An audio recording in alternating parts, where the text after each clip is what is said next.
पत्रकार बंधुओं को नमस्कार। आज देश के आदरणीय प्रधानमंत्री जी ने अयोध्या में प्रभु श्री राम के मंदिर में जो ट्रस्ट काम कर रहा है उन लोगों के साथ एक बैठक की है। मैं पिछले कई दिनों से लगातार एक नहीं कई साक्ष्य आप लोगों के सामने कर चुका हूं कि किस तरीके से बीजेपी वालों ने प्रभु श्री राम के मंदिर के जमीन में घोटाला और भ्रष्टाचार करके करोड़ों रुपए भ्रष्टाचार किया और पिछले 1.5 साल से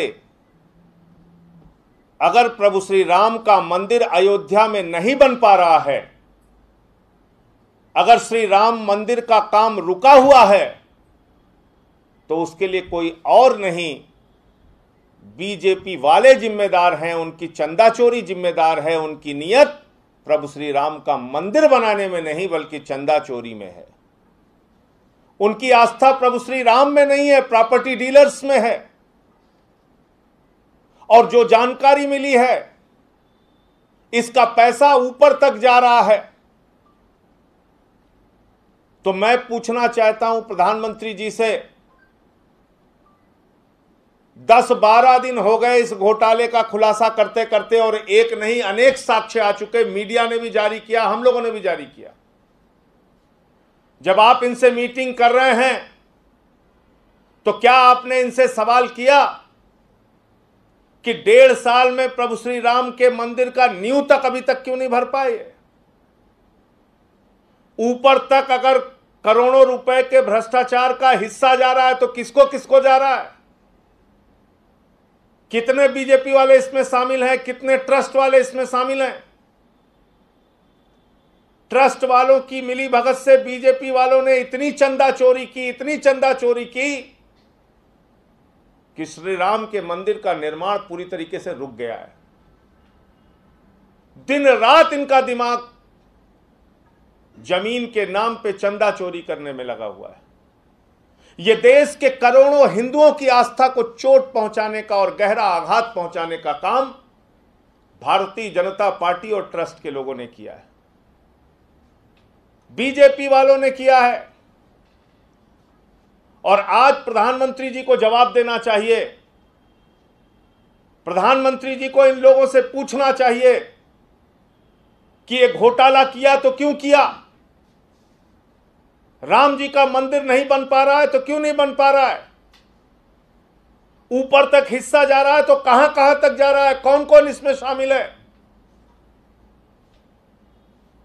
इस तरह से अगर 1.5 साल से सिर्फ चंदा चोरी में इनका दिमाग लगा हुआ है तो आप समझ सकते हैं कि ये श्री राम का मंदिर बनाने के लिए काम नहीं कर रहे हैं बल्कि भ्रष्टाचार और लूट करने में काम कर रहे हैं। मैं आज एक साक्ष्य आपके सामने और देना चाहता हूं और जो बहुत गंभीर है। आप लोगों को मैंने बताया कि किस तरह से 5 मिनट में 2 करोड़ की जमीन 18.5 करोड़ की हो गई, किस तरह से प्रति सेकंड 5.5 लाख रुपए और प्रति मिनट 3 करोड़ 30 लाख रुपए जमीन महंगी हो गई। आपको मैंने बताया कि किस तरह से 20 लाख की जमीन 2.5 करोड़ में बेच दी गई। और बीजेपी वालों ने ये भ्रष्टाचार किया। इसके प्रमाण के साथ जब सब कुछ मैंने आपके सामने रखा तो एक मन में सवाल उठता था, ये पैसा जा कहां रहा है? कहां गया ये पैसा? किसने किसने इसमें खेल किया? ये जो पैसा आया ये किसके पास गया? तो मैं आपको एक कागज दिखाना चाहता हूं। रवि मोहन तिवारी जो बीजेपी के मेयर का रिश्तेदार है, वो रवि मोहन तिवारी जो 18 मार्च को बीजेपी के मेयर के साथ और ट्रस्ट वालों के साथ मिलके 2 करोड़ की जमीन 18.5 करोड़ रुपए में बेचता है, सुल्तान अंसारी के साथ बेचता है, उस रवि मोहन तिवारी ने 19 अप्रैल को 10 करोड़ रुपए की एक जमीन ली है। 10 करोड़ रुपए की जमीन ली है। और आप मजेदार बात देखिए, ट्रस्ट जब भी जमीन खरीदता है उसको मालियत से कई गुना महंगी जमीन मिलती है, लेकिन भारतीय जनता पार्टी के नेता, भारतीय जनता पार्टी के लोग, जमीन के दलाल, प्रभु श्री राम के नाम पे चंदा खाने वाले जब ये जमीन खरीदते हैं तो इनको हमेशा लागत से कम मूल्य पर जमीन मिलती है। इस जमीन की लागत है 8 करोड़ 70 लाख रुपए और इनको आराम से मिल गई 10 लाख रुपए में। बहुत ज्यादा अंतर नहीं इनको देखना पड़ा। इनको 2 गुना, 3 गुना, 4 गुना दाम पे नहीं मिली, इनको मालियत से थोड़ा ज्यादा मिल गई। 8 करोड़ 70 लाख की 10 करोड़ में मिल जाती है। और इसमें रवि मोहन तिवारी, ऋषिकेश उपाध्याय, भारतीय जनता पार्टी के मेयर का रिश्तेदार, वो 10 करोड़ की जमीन खरीद रहा है। कब? 19 अप्रैल को खरीद रहा है। 19 अप्रैल को खरीद रहा है। ये तारीख 18 मार्च के बाद की तारीख है। और इसमें उसका पार्टनर है सुल्तान अंसारी, इसमें उसका पार्टनर है हरीश पाठक, इसमें उसकी पार्टनर है कुसुम पाठक। यानी जिस हरीश पाठक और कुसुम पाठक के साथ मिलके ये ट्रस्ट को 18.5 करोड़ में जमीन बेचता है, उन्हीं हरीश पाठक और कुसुम पाठक और सुल्तान अंसारी के साथ मिलके ये 10 करोड़ की जमीन खरीद रहा है 19 अप्रैल को। ये आप देख रहे हैं, ये अपनी जायदाद बना रहे हैं, अपनी जमीन बना रहे हैं, अपनी संपत्ति बना रहे हैं। ये प्रभु श्री राम का मंदिर बनाने गए थे, अपनी संपत्ति बनाने में जुटे हुए हैं। ये उसके प्रमाण। और ये जमीन विवादित जमीन थी। इस जमीन के ऊपर बड़े बड़े बोर्ड लगे हुए हैं। ये जो जमीन जिस पे बड़े बड़े बोर्ड लगे हुए हैं, ये विवादित जमीन है करके लिखा हुआ है। ये बड़े बड़े बोर्ड जिस जमीन पे लगे हुए हैं, जब ये जमीन इन लोगों ने खरीदी तो इन सब के खिलाफ थाने में एफआईआर दर्ज हो गई। आज की तारीख में बीजेपी के मेयर का रिश्तेदार रवि मोहन तिवारी और उसके साथ कुसुम पाठक, हरीश पाठक, ये सारे लोग इसमें नामजद हैं और इनके ऊपर मुकदमे दर्ज हो गए। ये तमाम लोगों पे इन पे मुकदमे दर्ज हो गए। एफआईआर की कॉपी है, ये आपको मिल जाएगी सब।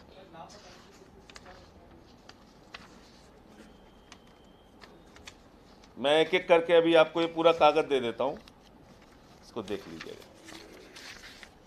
इसके बाद एक जमीन खरीदी जाती है। हरीश पाठक के एक भाई हैं अनिल। इस जमीन को विष्णु कुमार जी खरीदते हैं। विष्णु कुमार जी कौन है? बीजेपी के मेयर का अकाउंट देखते हैं। ये 15 मार्च को हरीश पाठक के भाई से 255 वर्ग मीटर जमीन 10 लाख रुपए में खरीदते हैं और इसमें गवाह बनता है बीजेपी के मेयर का भांजा दीप नारायण उपाध्याय। और यही जमीन ट्रस्ट को 3 दिन के बाद 60 लाख रुपए में 18 मार्च को बेच दी जाती है। इसमें कौन गवाह है? इसमें गवाह हैं वही पुराने ऋषिकेश उपाध्याय, अनिल कुमार मिश्रा। 10 लाख रुपए में 15 मार्च को एक जमीन 255 वर्ग मीटर खरीदी जाती है 10 लाख रुपए में, और 18 मार्च को 255 वर्ग मीटर ही जमीन, उसी जमीन का दूसरा हिस्सा हरीश पाठक से खरीदा जाता है 60 लाख रुपए में। और ये जमीन जब खरीदी जाती है तो इसमें गवाह बनते हैं ऋषिकेश उपाध्याय और अनिल कुमार मिश्रा।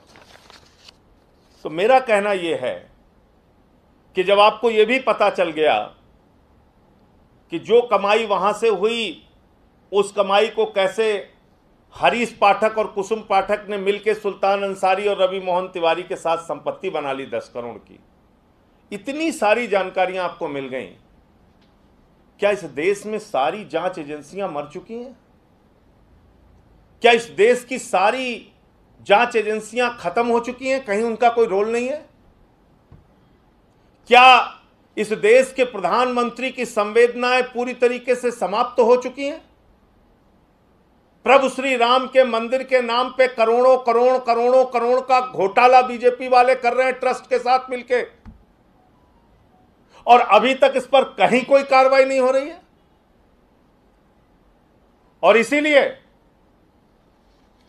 मैंने राष्ट्रीय स्वयंसेवक संघ के प्रमुख श्री मोहन भागवत जी को चिट्ठी लिख के उनसे समय मांगा है।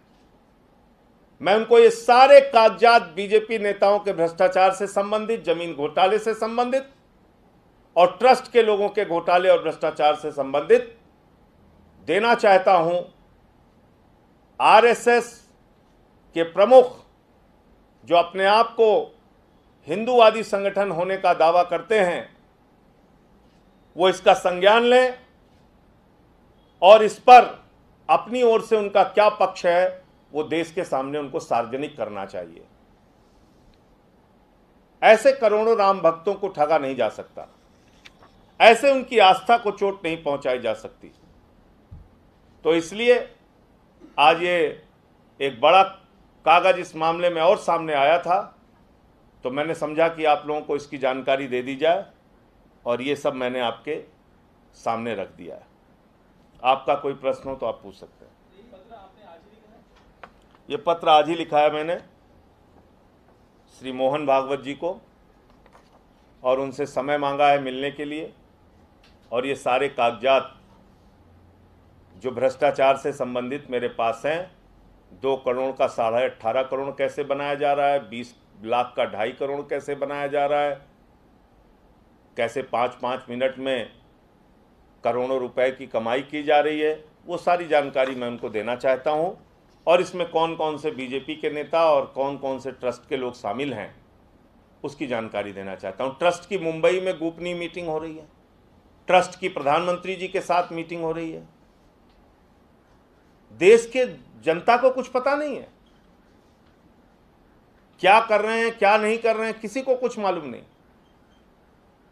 तो इसलिए ये था। आपको लगता है पूरे मामले में अभी किसी भी तरह की जांच शुरू हुई है, चाहे उत्तर प्रदेश की एजेंसियां हों या फिर केंद्रीय एजेंसियां हों, श्री राम मंदिर का? देखिए, क्योंकि बीजेपी के लोग इसमें शामिल हैं इसलिए कार्रवाई नहीं हो रही है।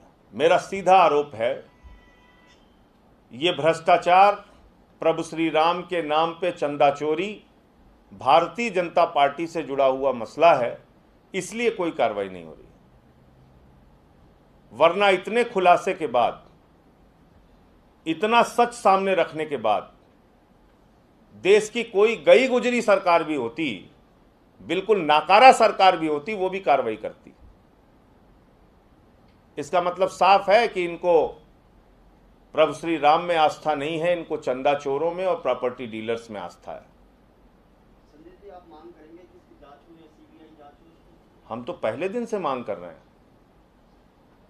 अरे उन्होंने तो तुरंत आके कहा था संजय सिंह के ऊपर मानहानि का मुकदमा करेंगे। क्या हुआ मानहानि का मुकदमा?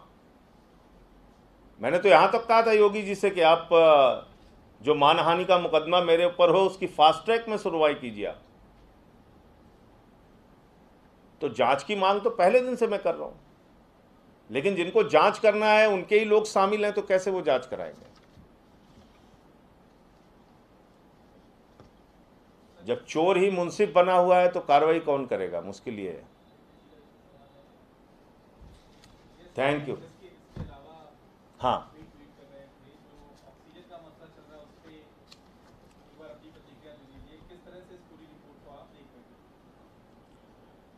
देखिए, मुझे बहुत अफसोस है कि भारतीय जनता पार्टी देश की ऐसी संवेदनहीन पार्टी है। जब देश में 3 लाख केसेस थे तो देश के प्रधानमंत्री घूम घूम के उछल उछल के बंगाल के अंदर रैली कर रहे थे और कह रहे थे मुझे तो सिर्फ पीछे लोग ही लोग नजर आ रहे हैं। उनको कोरोना से मरने वालों की लाशें नजर नहीं आ रही थी। गंगा नदी में तैरती हुई सड़ती हुई वो मजबूर लोगों की लाशें नजर नहीं आ रही थी। शमशान घाटों पे जो कतारें लगी थी लाशों की, वो नजर नहीं आ रहा था प्रधानमंत्री जी को। पूरी की पूरी भारतीय जनता पार्टी बंगाल में रैली कर रही थी और अरविंद केजरीवाल जी क्या कर रहे थे? वो देख रहे थे कि बत्रा अस्पताल में एसओएस आ गया, उसको ऑक्सीजन कैसे जल्दी पहुंचाया जाए। गंगाराम में आ गया, उसको ऑक्सीजन कैसे जल्दी पहुंचाया जाए। राजीव गांधी में आ गया, उसको ऑक्सीजन कैसे जल्दी पहुंचाई जाए। किसी प्राइवेट हॉस्पिटल की गुहार आ गई, उसको कैसे जल्दी ऑक्सीजन पहुंचाया जाए। एक मुख्यमंत्री दिन रात जग के अपने 2 करोड़ लोगों के लिए सांसें मांग रहा था, यह उसका गुनाह है। भारतीय झूठा पार्टी वाले चंदा चोर लोग ये कहना चाहते हैं कि लोगों को मरने दो, आप सांसें नहीं दे सकते किसी को। यह अपराध है अरविंद केजरीवाल जी का। और बताइए, सुप्रीम कोर्ट के नाम पे झूठ बोल रहे हैं। जिस रिपोर्ट में तमाम असहमतियां हैं लोगों की, वो रिपोर्ट लेके सार्वजनिक कर रहे हैं। तो मैं तो बहुत हैरान हूं कि कितने क्रूर और संवेदनहीन लोग हैं ये लोग। मतलब ये कह रहे हैं कि दिल्ली के 2 करोड़ लोगों को अरविंद केजरीवाल ने मरने क्यों नहीं दिया। अरे ऑक्सीजन कोई आइसक्रीम है जो अरविंद केजरीवाल खा रहे थे? ऑक्सीजन कोई घर पे रखने की चीज है? उससे लोगों की जिंदगियां बचाने के लिए एक एक सांसों के लिए लड़ रहे थे अरविंद केजरीवाल। अरविंद केजरीवाल दिल्ली के 2 करोड़ जनता को कैसे ऑक्सीजन मिले, इसके लिए लड़ रहे थे। और भारतीय जनता पार्टी के लोग चुनाव की रैलियां कर रहे थे। उनको अपने वोट की चिंता थी, उनको अपनी सरकार बनाने की चिंता थी। और अरविंद केजरीवाल को दिल्ली के 2 करोड़ लोगों की चिंता थी। ये बत्रा हॉस्पिटल, ये गंगाराम, ये मैक्स हॉस्पिटल, ये तमाम हॉस्पिटल, आप तमाम हॉस्पिटल्स को भी छोड़ दीजिए। क्या वो सारे पत्रकार जो ट्वीट कर रहे थे, क्या वो झूठे हैं? क्या उनकी रिपोर्टिंग झूठी है? क्या उनका टीवी चैनल झूठा है? जिन टीवी चैनलों ने दिन रात खबरें चलाई कि यहां ऑक्सीजन कम हो रहा है, वहां ऑक्सीजन कम हो रहा है, भाजपा वाले कह रहे हैं सारे टीवी चैनल झूठे, सारे पत्रकार झूठे। वो माताएं झूठी जो अपने बेटे के लिए ऑक्सीजन मांग रही थी, वो पति झूठा जो अपनी पत्नी के लिए ऑक्सीजन मांग रहा था, वो अस्पताल झूठा जो अपने लिए ऑक्सीजन मांग रहा था। ये कैसे लोग हैं? ये कितने क्रूर और संवेदनहीन लोग हैं। मैं समझता हूं जिन लोगों की ऑक्सीजन की कमी की वजह से मौत हुई, ये उन लोगों का अपमान है, उनके परिवार का अपमान है। और ऐसी बातें नहीं करनी चाहिए। धन्यवाद। आज किसान आए हुए हैं दिल्ली और राज्यपाल से मिलने की कोशिश कर रहे हैं। किसानों के मुद्दे पे तो हम लोग पहले दिन से साथ हैं और 7 महीने हो जाए किसी आंदोलन को हिंदुस्तान में आज़ादी के बाद, ऐसा तो कभी नहीं हुआ। 7 महीने का आंदोलन। और फिर दोहराऊंगा कि अन्नदाताओं के पेट और पीठ दोनों पर लात मारने का काम मोदी सरकार ने किया है। जब तक ये काला कानून वापस नहीं होगा, किसान दृढ़ संकल्पित हैं और वो अपने मुद्दों की लड़ाई लड़ेंगे।